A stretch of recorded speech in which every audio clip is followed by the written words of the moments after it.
Hi, I'm Zoe Sheridan and I'm in Adelaide with the Red Couch today at the National Wine Centre, and I'm very excited to be having a chat with a spiritual commentator and educator and also psychic in stilettos is what you may know this person as. She's also a good friend of mine, Rebecca Dettman. Hello, Rebecca. Thank you for having me.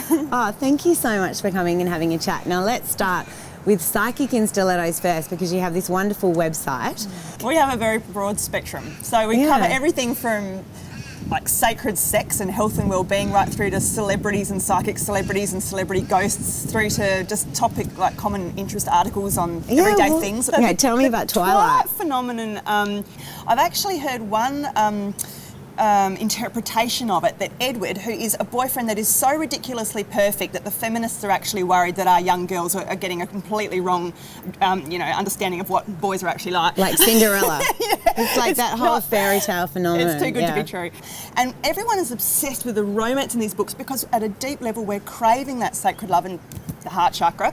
We're not often getting this I think because we've lost a lot of connection with faith and religion and gods and that sort of thing, we have lost that love. So now we're trying to soak it up through novels like this one or movies like this franchise of movies. So I think we can look at things like this and begin to realise where in society or where in ourselves we are lacking things, and again that's why we're craving them or soaking them up. Yeah, absolutely. I love that. Okay, I want to start talking about when you first discovered I don't know how old you were, that you were psychic, that you were, first of all, do you hear things or see things, or how do the messages come to you? Well, they say that there's about 4 types of psychic: clairaudient, claircognizant, clairvoyant and clairsentient.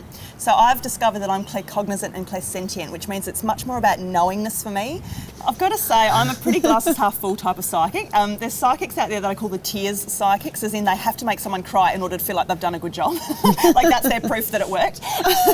But I have a very positive filter on life, so I'm really only looking for the information that will empower my clients. So I want to send them out the door on 3 foot of air. I want them to get back into their power zones. So for me, I guess it's more about the spiritual counselling aspect and giving a lot of emotional information to people that they connect with emotionally. It's not so much about getting it right, like guessing game or multiple choice. That's almost like a parlour game, a party trick.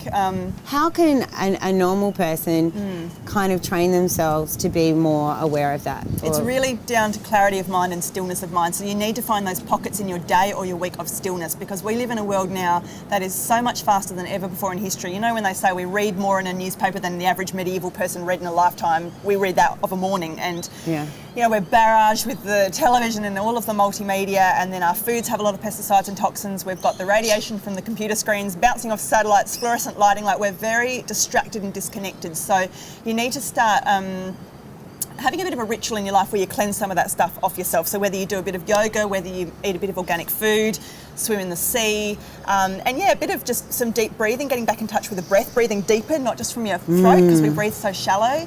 And all of that stuff just begins to take all of the buzz out of your mind, the static, and then the truths begin to circle. They're much clearer to hear. But also, I would even say, don't even worry so much about the mind, but see if you can feel it here or here. Because your body holds the truth. So I'll often say to my clients, if they're saying, I feel stressed or sick or whatever it is, or this person's really annoying me, and I'll say, close your eyes, put your hand on your heart. It's the quickest way to connect.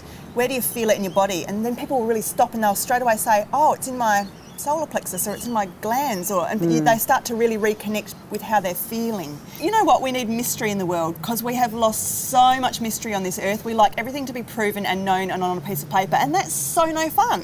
Like, I want the Loch Ness Monster. We need the Loch Ness Monster. We need things like that to give us back mystery and magic. Someone got some photos of the Loch Ness Monster again really recently. It was so exciting. And huge discussion comes up and everyone gets angry, and some people believe it and some people don't. We argue and argue, and that's fantastic, because we need that sort of dialogue in this world again, like something that makes us doubt and question. We need you, Rebecca. I love it.